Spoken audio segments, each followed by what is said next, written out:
5절에서 23절 말씀을 가지고 습관 이와 같은 제목으로 잠시 은혜를 받도록 하겠습니다. 오늘 여러분들이 주부 예화 칼럼을 보면서 이 링컨에 대해서 링컨 왜 이런 말씀을 여기다 썼을까? 여러분들이 그렇게 생각할지 모르지만 그 링컨에게도 아주 좋지 않은 그러한 습관이 있어서 곤욕을 치르고 어려움을 당하다가 후에 새로운 습관, 좋은 습관을 이렇게 가질 수 있게 됐다라고 주부 칼럼에 이렇게 나오고 있습니다. 오늘 이 말씀을 보면서 이 습관의 중요성에 대해서 한번 여러분들과 같이 한번 생각을 이렇게 해보려고 하고 있습니다. 누가복음의 기록의 목적에 대해서 먼저 시간에 말씀을 드렸는데, 누가복음은 인자로 오신 예수님에 대해서 기록을 하고 있다라고 말씀을 드렸습니다. 그래서 예수님이 사람의 아들로, 사람으로서 인성과 신성이 각각 100%인데 그 중에서 누가복음에서는 인성의 우리 예수님에 대해서 자세히 이렇게 기록을 하고 있습니다. 당시에 아직 그노시스주의, 다시 말하면 영지주의는 나타나지 않았지만 많은 사람들이 예수님에 대해서 가연실적이다, 예수님은 실제 오신 것이 아니라 다만 우리가 그렇게 온 것처럼, 환상을 보는 것처럼 보고 있는 것이다 라고 주장하는 분들이 많이 있었고, 또 그렇게 의경을 기록하신 분들도 많이 있습니다. 그래서 누가는 이거에 대해서 바르게 역사적 사실을 가지고 그가 사도 바울로부터 복음을 배웠기 때문에 바울로부터 자세히 말씀을 듣고 이 사실에 대해서 정확하게 기록을 해야 되겠다 해서 펜을 들어서 붓을 들어서 이렇게 기록한 책이 바로 누가복음입니다. 그 수신자는 말씀을 드렸듯이 바로 데오빌로에 해당하는데, 그는 데오빌로라는 것은 데오필로스라고 해서, 데오스필로스라고 해서 하나님을 사랑하는 자 또는 하나님의 사랑을 받고 있는 자, 하나님의 친구라는 그러한 뜻을 가지고 있다고 말씀을 드렸습니다. 그런데 오늘 말씀을 보게 되면 인자로 오신 예수님에 대해서 이렇게 쓰고 있으면서 누가복음의 그 총 제목이 바로 인자로 오신 예수님인데, 내용을 오늘 5절부터 본문 내용을 이렇게 보게 되면 본문뿐만 아니라 1장 전체를 보게 되면 다음 장까지 연결이 2장부터 2장까지도 연결이 되는 것이 뭐냐면, 주인공이 예수님인데 누가 등장을 하냐면 요한이 등장을 합니다. 침례 요한이 등장을 하고, 그뿐만 아니라 오늘 본문에서는 침례 요한이 어떻게 해서 태어났는지, 침례 요한의 그 출생의 그 경위를 자세하게 지금 이렇게 기록을 하고 있습니다. 그뿐만 아니라 침례 요한만, 그의 태어난 경위만 이렇게 기록하는 것이 아니라 그의 부모에 대해서도, 그의 부모가 도대체 누구냐, 침례 요한의 부모에 대해서 자세히 또 이렇게 기록을 하고 있습니다. 우리는 침례 요한의 그 부모의 기록을 보고, 아니 예수님의 인자로 오신 예수님을 말씀을 한다고 하면 예수님에 대해서 자세히 좀 다뤄야 되는데, 물론 또 3장에 가면 예수님의 그 족보에 대해서 세밀하게 돋보기로다 이렇게 누가가 기록을 하고 있는 것을 우리는 또 볼 수가 있습니다. 그러면서 이 예수님을 증거한 요한의 아버지, 또 침례 요한과 침례 요한의 아버지 어머니에 대해서 어떤 일이 있었는지에 대해서 자세히 또 이렇게 기록을 하고 있더라 이거죠. 그러면 왜 이렇게 누가복음에서 인자로 오신 예수님에 대해서 먼저 말씀을 하지 않고 왜 요한과 침례 요한과 그의 아버지로부터 그의 어머니에 대한 이러한 역사적 사실을 기록을 했느냐 이겁니다.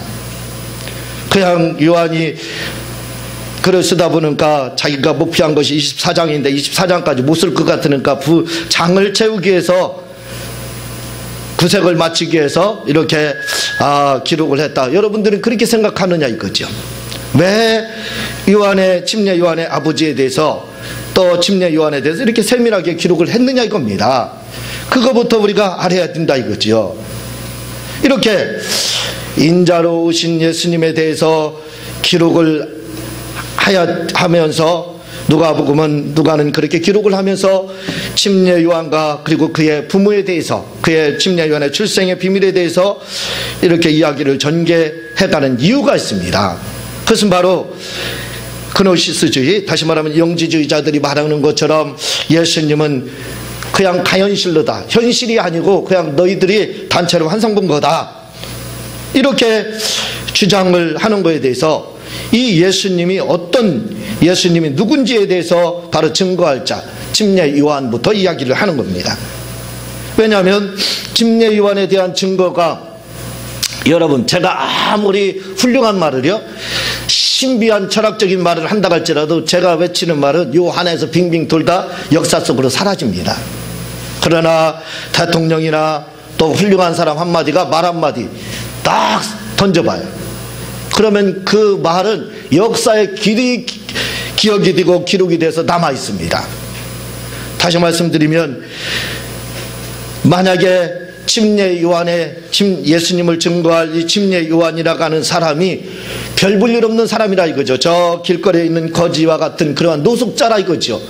그러한 저같이 별 볼 일 없는 사람이 이 예수님에 대해서 증거를 한다 이거죠. 그러면 다른 사람이 듣게 뭐예요? 노숙자의 말에 누가 귀를 기울이겠습니까? 저 지나가는 거지의 말에 누가 과연 귀를 기울이겠느냐 이거예요. 그 말을 듣고 그러냐고, 예수님이 바로 메시아냐, 그럴 사람이 누가 있습니까? 아마 저부터도 아이고 저 사람 조금 정신이 이상한, 저 사람은 관계하지 말자, 아마 모든 사람이 그렇게 이야기할 거라 이거죠. 맞습니다. 이렇게 인자로 오신 예수님에 대해서 다루면서 침례 요한의 출생의 비밀과 그리고 그의 부모에 대해서 다룬 것은 침례 요한이 예수님을 증거하게 됩니다. 그래서 제자들 중에 그 예수님을 믿는 자들이 나타나게 돼요. 침례 요한의 제자였던 사람들이요. 그런 일들이 있게 되려면 예수님을 증거하는 그 증거자가 보통 인물이 돼서는 안 됩니다. 여러분이 회사에 삼성그룹이라든가 대그룹을 입사를 하게 되는데 제가 추천해봤자 뭐 그게 통과하겠어요? 그러나 대통령이 추천서 하나 써줘봐요. 그럼 어떻게 되겠습니까? 그냥 뭐 볼 거 없이 신분부장 다 되는 겁니다. 그냥 오케이 되는 거예요. 그냥 취직이 되는 거예요. 그렇지 않겠어요? 마찬가지라 이거죠. 예수님에 대한 증거하는 이 침례 요한이 아주 형편없는 평민이나 그리고 노숙자와 같은 사람이 만약에 됐어 봐요. 그런 사람이 돼봐요. 그러면 아무리 침례 요한이 예수가 그리스도다 하고 외쳐봤자 진짜 메아리에 지나지 않는 겁니다. 사라지는 그 흔적도 없이 사라지는 메아리에 지나지 않는 것이 되는 거예요. 그러니까 인자로 오신 예수님에 대해서 이야기하려면 그분을 증거하는 침례 요한이, 그분에 대해서 증거했던 그 침례 요한이 어떤 사람인지에 대해서 얘기를 하죠. 그의 출생의 비밀을, 그가 어떤 인물인지에 대해서 이야기를 해줄 필요가 있는 겁니다. 그래서 그의 이제 잉태에 대해서, 침례 요한이 어떻게 해서 태어났는지에 대해서 바로 시작이 되는 겁니다. 침례 요한 때문에 이 일을 하는 것이 아니라 예수님을 증거하는 자가 침례 요한이기 때문에 어쩔 수 없이 그의 부모도 등장하는 거예요. 그의 부모가 도대체 어떤 인물이고, 예수님을 증거했던 그 침례 요한의 부모라고 하는 이 사가랴나 엘리사벳이라고 하는 이 아버지와 어머니가 도대체 어떤 분인지까지도 알아야 됩니다. 어떤 가운데서 침례 요한이 출생했는지를 알아야지요. 그래야 예수님의 증거하는 예수님이 빛나게 되는 겁니다. 그래서 바로 이제 시작되는 것이, 인자로 오신 예수님에 대해서 시작하기 전에 바로 침례 요한의 아버지 어머니에 대한 이야기를 하고 있습니다. 그러면서 뭐라고 말을 하냐면 5절에 보면은요, 이 아비야 반열에 제사장이 있으니 이름은 사가랴요, 이렇게 말을 하고 있습니다. 이 침례 요한이라는 사람이 누구냐? 그의 조상이 누구냐? 바로 제사장의 가문이라 이거죠. 그 제사장은 누구냐면 아론의 가문입니다. 그런데 그가 속해 있는 반열이 누구냐면 아비야 반열에 이렇게 속해 있다라고 말씀을 하고 있습니다. 그렇다면 이 아비야 반열은 어떻게 되느냐 이거죠. 다윗 왕이 성전을 지려고 하고 할 때 그가 정비한 것이 뭐가 있냐면 제사장을 정비했습니다. 제사장을 정비했는데 그 정비 과정에서 24반열을 정비를 했어요. 그래서 24반열로 다 나눠가지고 제사를 드리는데 돕게끔 그렇게 했습니다. 그런데 이 24반열이라는 뜻은 무슨 말이냐면 아론의 제사장이 아론에게서만 그 제사장이 나올 수가 있는데 아론의 가족 중에서 후손이 많이 생겼으니까 후에는 24가족이 생긴 겁니다. 이 반열이라는 뜻은 바로 가족이라는 뜻을 가지고 있어요. 그래서 다윗은 이 24반열, 24가족으로 나눠가지고 그 가족 안에서 우리도 종파가 있지 않습니까? 우리 옷이도 무슨 종파 나눠지는 것처럼 한 가족이지만 옷이지만 그렇게 나눠지는 것처럼 바로 종파로 나눠져서 아비야 반열이라는 것은 24개 종파로 나눠진 거랑 똑같은 거예요. 그 후손을 말을 하고 있습니다. 그러니까 24개 가족 중에서 그 중에서 이 사가랴가 속해 있는 가족이 누구냐? 바로 아비야의 반열에 아비야의 조상, 아비야가 조상이 바로 되는 겁니다. 종파가 되는 거예요. 한마디로요. 거기에 속해 있는 바로 후손이라 이거죠.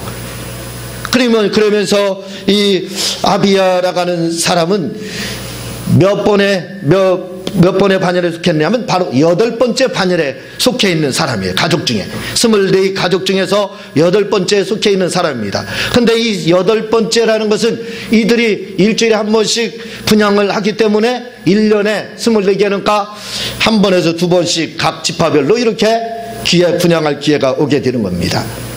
그때 당시에 제사장은 2만 명 정도가 되었고 한 반열에는 1000명의 제사장들이 포진해 있었습니다.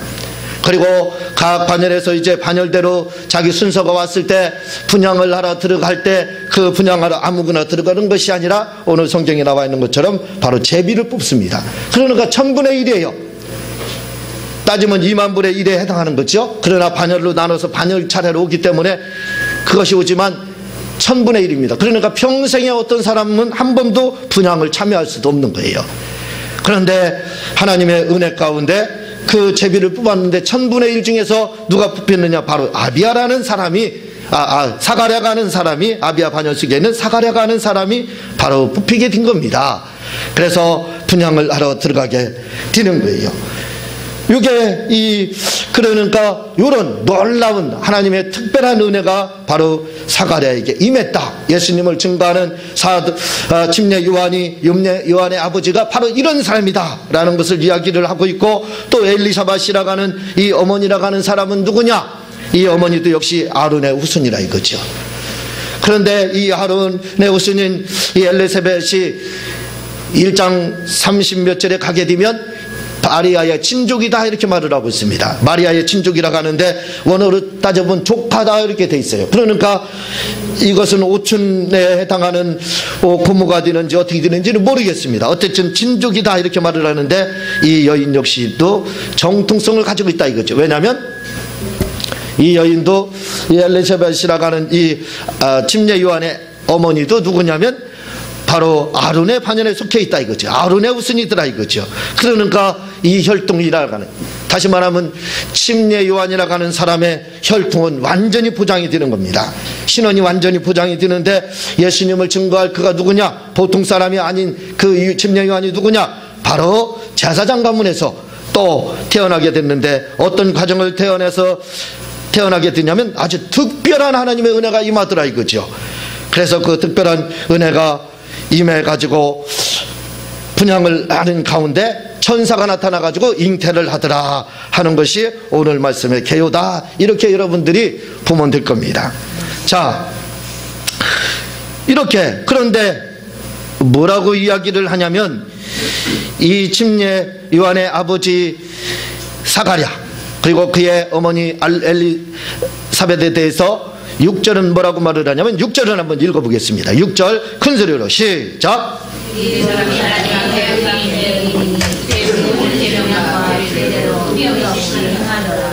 예, 이 침례 요한의 아버지 사가랴와 어머니 엘리사벳에 대해서 성경은 뭐라고 말을 하냐면 하나님 앞에 의인이여 주의 모든 계명과 규례대로 흠이 없이 행하였더라 이렇게 말을 하고 있습니다. 이 말은 뭐냐면 아주 의로운 사람이고 하나님의 율법을 철저히 지켰던 사람이고 규정을 말을 하고 있습니다. 규정을 아주 잘 준수한 그러한 사람이고, 또 그 뒤에 한마디를 더 첨부하고 있습니다. 그것이 뭐냐면 흠이 없이 행하더라 이렇게 말을 하고, 흠이 없는 사람, 이 흠이 없는 사람을 현대인의 성경에서는 뭐라고 번역하냐면 빈틈이 없는 사람이더라 이렇게 말을 하고 있어요. 한마디로 퍼펙트한 사람입니다. 완벽한 사람. 그가 누구냐? 바로 침례 요한의 부모다 이거죠.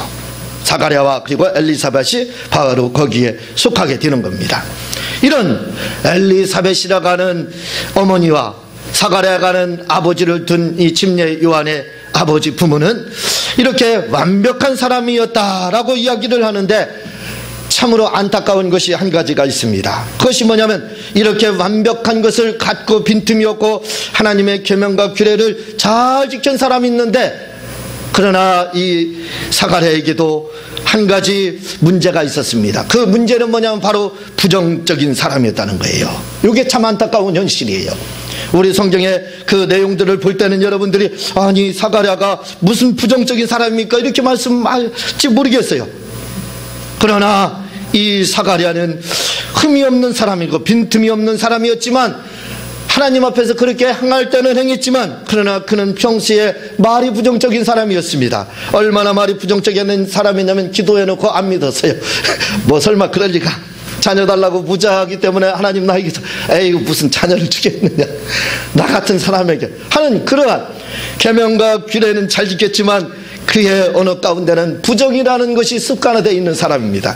그래서 오늘의 말씀이 바로 이 사가랴의 부정적인 습관 때문에, 부정적인 말 때문에 제목이 습관입니다. 습관. 사가랴에게도 한 가지 문제가 바로 그런 문제가 도사리고 있었다 이거죠. 그것은 뭐냐면 바로 부정적인 말을 하는, 부정적인 습관을 가지고 있는 아주 그런 사람이 바로 이 사가랴였습니다. 그래서 이 사람은 좀 더 일찍 자녀를 잉태할 수 있었고 자녀를 볼 수 있었지만, 하나님 나에게 자녀를 주세요 하고 믿지 않았어요. 그 다음에 기도를 끝내놓고는 아이고 뭐 나 같은 자에게 이제까지 자녀를 주시지 않았는데 무슨 자녀를 하나님이 주시겠느냐 하고 기도한 다음에 말로 싹 그냥 부정해버렸습니다. 그래서 그의 말의 그 부정 때문에 그가 나이가 많도록 자녀를 얻지를 못했던 겁니다. 그리고 이에 대해서 뭐라고 이야기를 하냐면, 그가 또 한 가지 이렇게 부정적인 사람이었다는 것을 증거하는 말씀이 바로 20절에 보면은 이는 내 말을 내가 믿지 아니하면이와 이렇게 말을 하고 있습니다. 믿지 않더라 이거죠. 천사가 무슨 말을 하든지 안 믿더라 이거죠. 바로 그가 부정적인 습관을 가졌다는 것, 그걸 바로 우리가 20절을 통해서 능히 알 수가 있게 되는 것입니다. 그러니까 이렇게 퍼펙트한 이 사가랴라고 하는 사람도 빈틈이 없는, 흠이 없는 사람이었던 이 사가랴도 말로써 부정적인 사람이 되어가지고 자기가 실컷 기도해놓고 그것을 다 까먹어버렸습니다. 그리고 응답이 오면 아니 무슨 어떻게 해서 이게 응답이 왔을까? 자기가 기도해놓고 왜 응답이 왔는지도 모르는 그런 사람이 바로 이 사가랴였습니다. 왜? 말로 다 씻어버렸습니다. 아이 그럴 리가 있을까 하고. 이에 대해서 미국의 유명한 목사님이신 부흥 강사님인 테리르 목사님은 이렇게 말씀하고 있습니다. 왜 사가랴의 입을 천사가 봉했느냐 이거예요. 벙어리 되게 했느냐 이거예요. 그것은 바로 이런 것 때문에 그렇게 됐다라고 이야기를 하고 있습니다. 제가 읽어드리겠습니다. 천사는 우리말에 아주 민감해 우리의 말로 천사를 활성화시킬 수도 있고 위축시킬 수도 있는데, 누가복음 1장 20절에서 사가랴가 벙어리가 된 것은 불신즉 부정적인 말을 하려 하므로 부정적인 말을 하기 전에 벙어리로 만들어 천사가 당신이 활동에 지장을 받지 않기 위해서였다 이렇게 말을 하고 있습니다. 그러니까 사가랴가, 천사는 사람의 말에 의해서 활성화되고 또 장애를 받기도 하고 그리고 사역을 하지도 못하는, 우리가 천사에 대해서 공부할 때 배웠습니다. 천사는 우리말에 제약을 받게 돼요. 그래서 우리가 활성화도 시킬 수 있고 또 우리가 제약도 시킬 수 있는 그런 것이, 그렇게 제약을 당하는 존재가 누구냐면 바로 천사입니다. 뭘로 인해서? 우리의 말로 인해서 그렇게 된다 이거죠. 그래서 이 사가랴가 바로 부정적이었다는 것이 거기에 증거가 되는 겁니다. 천사가 아유 나는 못합니다, 안 됩니다 하면 사역을, 하나님의 그 사역을 할 수가 없습니다. 네가 자녀가 잉타하여 이제 아이를 낳을 텐데 그가 바로 침례 요한이 될 거다, 그가 예수님을 증거할 거다. 이 사실을 고하고 이 사역을 감당해야 됩니다. 그런데 사가랴가 안 돼요. 에이, 무슨 내 나이에 무슨 그런 일 없어요. 안 됩니다. 그렇게 하게 되면 사역을 감당하지 못해. 그러니까 어떻게 돼요? 천사가 이 부정적인 습관을 가지고 있는, 말로서 부정적인 있는 사가랴가 그 말을 할 것을 알고 있었어요. 그러니까 어떻게 해요? 말을 못하도록 제약을 당하지 않게끔 사가랴를 싹 입을 봉해버렸습니다. 그래서 뭘로 만들었다고요? 바로 벙어리로 만드는 거예요. 그래서 바로 당시 이 천사가 그 사역을 마침내 감당해서 침례 요한이 태어날 수 있게 된 것입니다. 이렇게 완벽하고 퍼펙트했던 이 사가랴라고 할지라도 흠이 없다고 이렇게 말을 성경을 하고 있는데 그에게 큰 단점이 한 가지가 문제가 있었다 이거죠. 그는 바로 부정적인 습관을 가지고 있었던 겁니다. 이 습관이라는 말은 헬라어로 에두스라고 말을 하고 있어요. 에두스라는 말은 의 전례라는 말인데 에두스라는 말은 윤리를 말을 하고 있습니다. 이 윤리라는 말이 어디서 왔느냐? 바로 습관에서 왔어요. 그러니까 습관이 굳어서 뭐가 되는 줄 아세요? 그것이 바로 윤리가 되는 겁니다.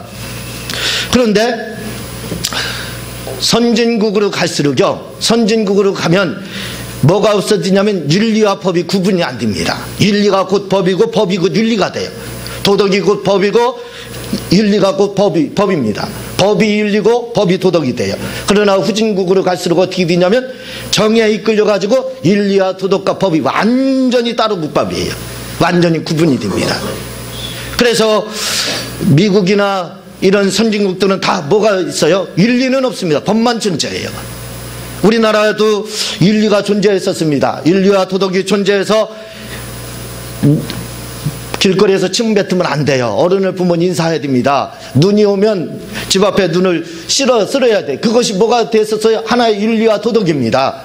그래서 그냥 자동적으로 길에 가서는 담배 피지 않고 길에 가서는 침을 뱉지 않고 그리고 또 눈이 왔을 때는 자동적으로 자기 앞에 있는 집에 눈을 치웠습니다. 그게 윤리예요. 그러나 지금은 다 어떻게 됐어요? 그걸 다 경범죄로 만들어 버렸습니다. 그게 뭐예요? 윤리와 도덕이 법으로 되는 겁니다. 성문화 되는 거예요. 그래서 선진국으로 갈수록 윤리와 도덕이 구분이 없어요. 그냥 윤리와 도덕이 곧 법입니다. 우리나라도 이제 선진국 반열에 들어섰다는 것을 알 수 있는 게 뭐냐면 윤리가 사라지고 있잖아요.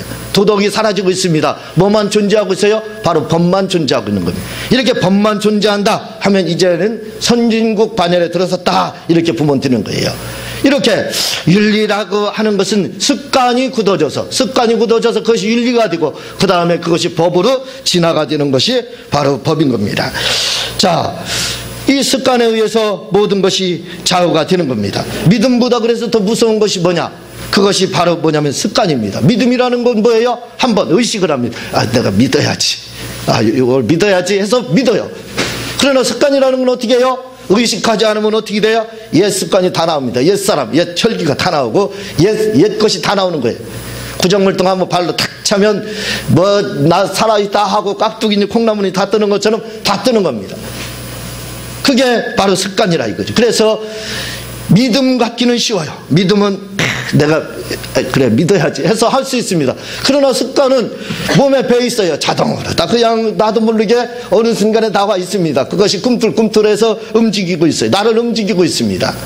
그게 바로 습관이. 그래서 습관을 고치는 것이 얼마나 어렵고 힘든지 몰라요. 습관보다 힘든 것이 없습니다. 제가 어렸을 때 고등학교 1학년까지 제가 얼마나 욕을 잘했는지 몰라요. 저는 지금 욕을 하려고 해도요 그냥 욕을 못합니다. 수리수리 마하야 그렇게 해서 욕을 하지 욕이 잘 안 나와요. 욕을 하지 못합니다. 지금의 저의 모습을 보면 아주 성자처럼 욕도 안 하는 목사님, 이렇게 맞소리도 못하는 목사님 그렇게 할지도 모르지요. 제가 성자가 아닙니다. 아주 못된 놈이었습니다. 고등학교 1학년 때까지는요 제 입에서 입에 여기에 접속사 입에 붙어 있어요. 단어가 막힌다 그러면 욕이 나갑니다. 그게 저의 그 습관이었습니다. 그러니까 뭐 어떻게 돼요? 이거 욕은 내가 의식해서 하는 게 아니에요. 그냥 내가 해야지, 욕해야지. 한번 여러분들 내가 욕해야지 하고도 욕을 해보세요. 잘 안 돼요. 어색합니다. 그렇게 하려면.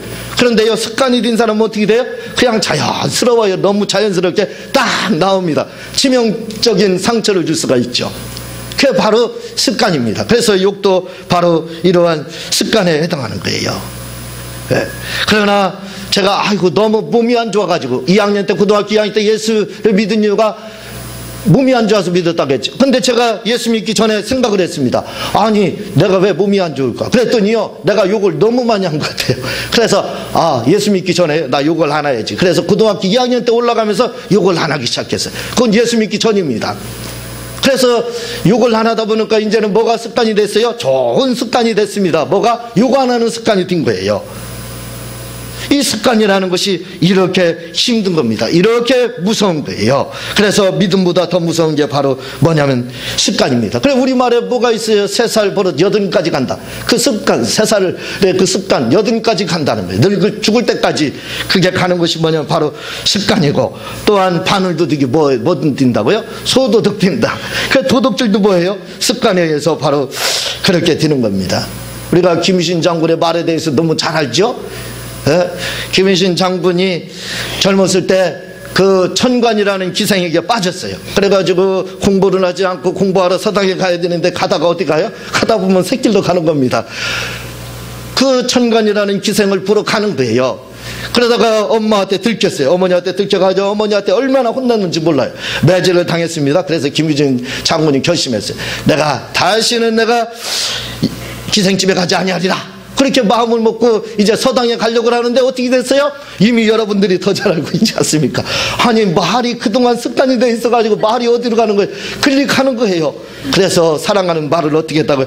내가 이래서야 삼국통일을 이룰 수 있느냐, 내 뜻을 펼칠 수 있느냐. 그래서 그 자리에서 단칼에 말을 목을 쳤다 하는 것이 바로 김유신 장군의 말입니다. 습관이 이렇게 무서워요.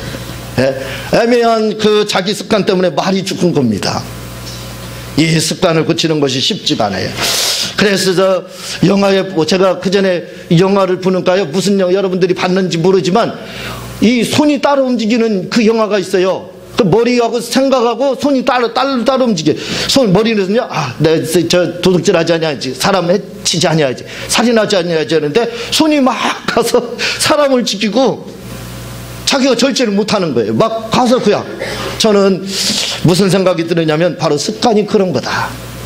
아무리 내가 의식적으로 막 말리려고 해도 생각과 몸이 따로 노는 거예요. 이게 습관입니다. 이게 습관이 참 고치기 어려운 거예요. 사가랴에게도 바로 그런 나쁜 습관이 있었다 이거죠. 사가랴에게도 말만 하면 기도를 하든 뭘 하든 하나님이 응답 주시겠어. 그런 나쁜 습관을 가지고 있던 사람이 바로 이 사가랴입니다.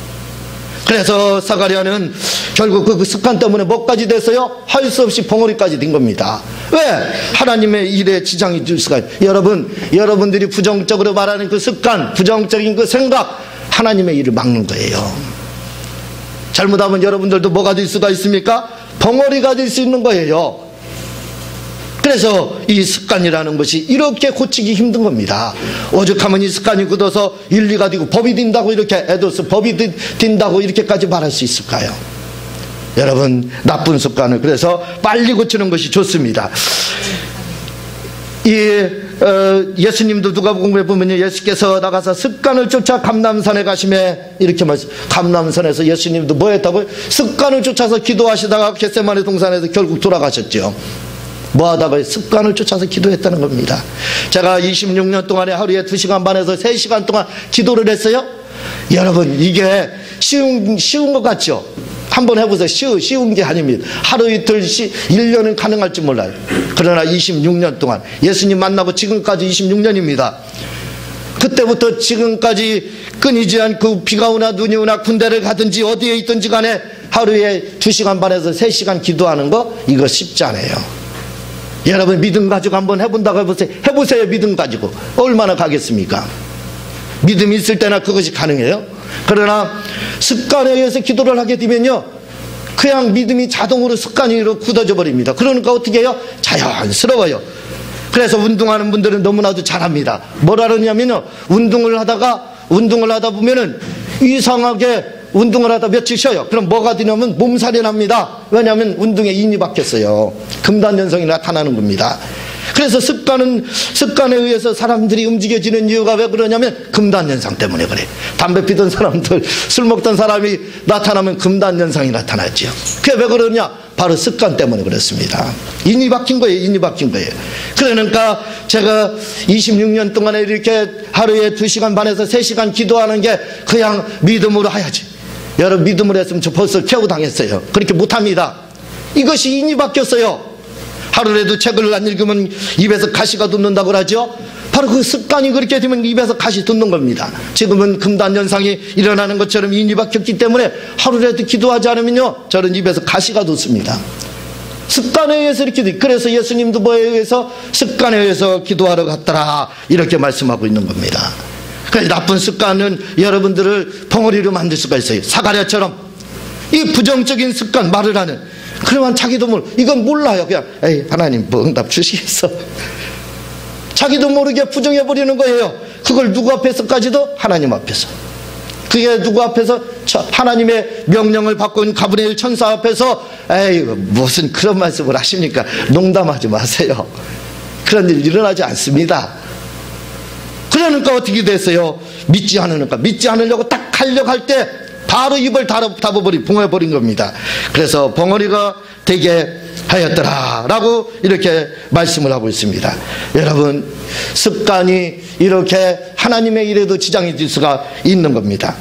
이 사가랴는 완벽한 사람이었지만, 흠이 없는 사람이었지만, 성경은 흠이 없는 사람이라고 하고 있지만, 그러나 그에게 보이지 않는 흠이 하나 있었다 이거죠. 그것은 뭐냐면 바로 부정적인 말을 하는 그러한 습관을 가지고 있었다 이거죠. 그래서 그는 자녀를 볼 때까지 자녀를 준다고 해도 못 믿었어요. 야이 뭐 어떻게 그럴 수가 있습니까?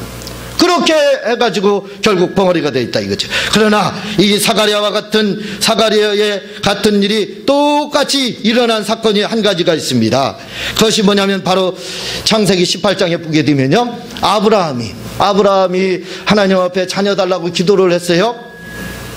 그래서 자녀를 이제 주게 됩니다. 창세기 18장에 보면은 마물의 상술이 숲을 근처에 있을 때 그때 세 천사가 나타나요. 그 중에 하나가 하나님이었더라라고 말을 합니다. 그러면서 이 천사 셋 중에 하나라고 천사가 됐지만 그분이 바로 하나님이십니다. 하나님이 이야기를 합니다. 두 가지 비밀에 대해서 아브라함에게 이야기를 합니다. 한 가지는 뭐냐면 기한이 이르면, 그래서 뭐라고 되어 있냐면 10절에 보면은요, 정녕 내게 그가 가라사대 기한이 이를 때 내가 정녕 내게로 돌아오니니 내 안에 사라에게 아들이 있으리라 이렇게 말씀하고, 내년에 이맘때 기한이 차면 아마 아들이 있을 거다. 이때 89세입니다. 아내가요. 남자는 100세가 되더라도 관계가 없죠. 그러나 여자가 89세라는 것은 불가능한 겁니다. 그래서 아들이 있으리라 이 말을 들었어요. 이 말을 하니까 사라가 12절에 보면 사가랴가 속으로 웃고 이르되, 속으로 헤이 무슨 글쎄요, 하나님 우리 참 그런 말씀 하지 마세요. 하나님 좀 정신 차리세요. 제가 지금 이제 가모니설 그만하세요. 내가 속아도 지금 몇 년을 속았습니다. 몇십 년. 그런 씨알도 안 먹히는 말씀 하지 마세요. 지금 그렇게 속으로 사라가 뭐였다고요? 비웃었습니다. 근데 이 사라에 대해서 뭐라고 말을 하냐면 사라가 속으로 비웃었더라 이렇게 말을 하고 있어요. 성경은요. 사가랴처럼 대놓고 에이 하나님 농담하지 마세요. 하나님 이제까지 내가 속았는데 또 속을 줄 압니까? 그만하세요. 사가랴는 그렇게 했지만 이 사라라는 여인은, 아브라함의 이 사라라는 여인은 내가 아들을 주리라 하니까 뭐라고 그래? 에이 무슨 그런 말씀을. 그런데 이거 소리내서 하지 않고 뭐라고 그래요? 12절에 보면 사라가 속으로 웃고 이르되 이렇게 말을 하고 있습니다. 속으로 웃었다는 거예요. 겉으로 하지 않았다는 거예요. 그러면서 15절에 보면은요, 사라가 그러니까 하나님께서 뭐라고 하면 여호와께서 능치 못할 일이 어디 있느냐, 기한이 이를 때 내게 돌아오니 너가 아들이 있으리라. 네가 웃었지? 하니까 네가 그렇게 부정적인 말을 했지? 속으로 했지? 이렇게 하니까 사라가 뭐라고 그래요? 15절이요. 중요합니다. 사라가 두려워서 승인치 아니하며 인정하지 않았습니다. 에이 무슨 아니에요. 제가 그런 말 안 했습니다. 네? 저는 그냥 너무 좋아서 웃었어요. 그럼 속으로는 무슨 생각했어요? 에이, 하나님 지금까지 저를 속이시고 또 한 번 저에게 골탕을 먹이시려고 저에게 희망 주려고 그러시죠? 속으로 그렇게 생각했습니다. 그러나 겉으로는요 그렇게 속으로 생각 안 했어요. 안 하고 하나님이 네가 속으로 그렇게 생각했지 하니까 아니에요. 나 그런 말 한 적이 없습니다. 그렇게 생각하지 않았고 너무 고마워서 아멘 했습니다. 이렇게 하는 거예요. 봐봐요. 사라가 가로 두려워서 뭐라 그래? 승인치 아니하면 사가랴는 어떻게 했어요? 침례요한의 아버지는 에이, 그런 말 하지 마세요. 그러니까 뭐라 그랬어요? 승인 믿지 않으니까 네가 벙어리가 되리라. 그래서 벙어리가 사가랴는 됐어요. 이게 중요한 겁니다.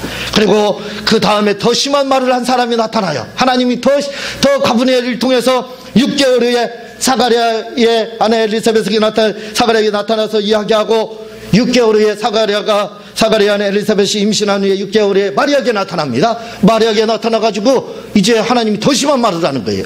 이 사람들은 다 뭐가 있어요? 남편이 있고 부인이 있어요. 그러니까 가능한 얘기입니다. 그렇게 해도 에휴 농담이라도 그래요 고맙습니다 될 줄로 믿습니다. 그냥 거짓 고백할 수도 있어요. 그러나 이 마리아라는 여인은 어떤 여인이에요? 처녀입니다. 나이도 어린 그 전혀 남편도 없습니다. 정혼만한 상태예요. 결혼하지 않았습니다. 그런 상태. 그런데 찾아와서 천사가 뭐라 그래? 너에게 하나님의 아들이 올 거다. 성육신할 거다. 내 몸을 통해서.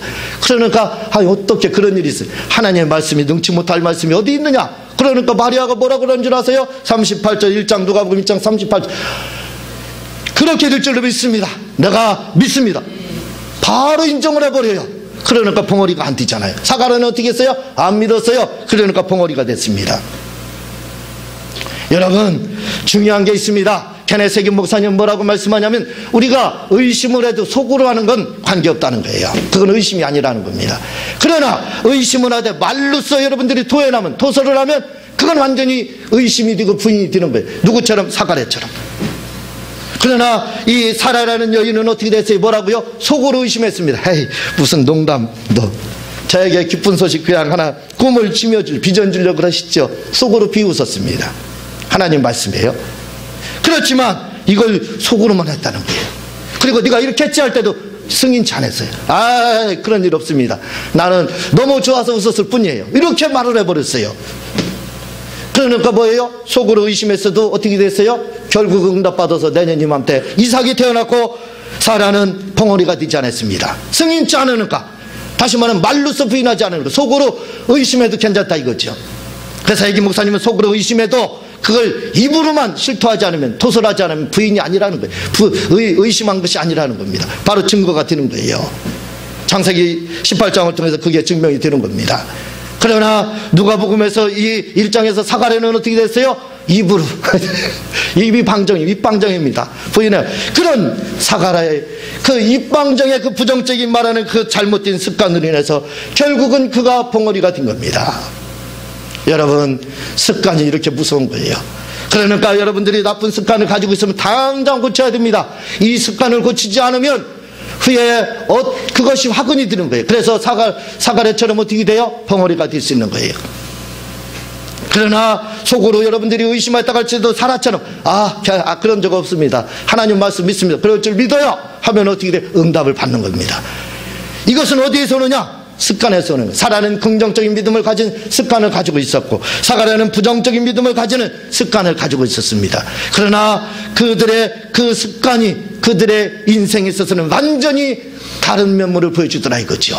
오늘 우리가 이 습관의 중요성을 잘 알고 있습니다. 이제 여러분들이 좋은 습관을 가지시기를 바랍니다. 사라처럼 좋은 습관을 가지세요. 속으로는 부인한다 할지라도 입으로는 시인하세요. 하나님의 말씀에 긍정적으로 대답하세요. 그럼 놀라운 역사가 이루어질 겁니다. 이 시간 말씀 생각하면서 주여 삼창하고 통성으로 기도하는 하나님 나에게 좋은 습관 주세요 하고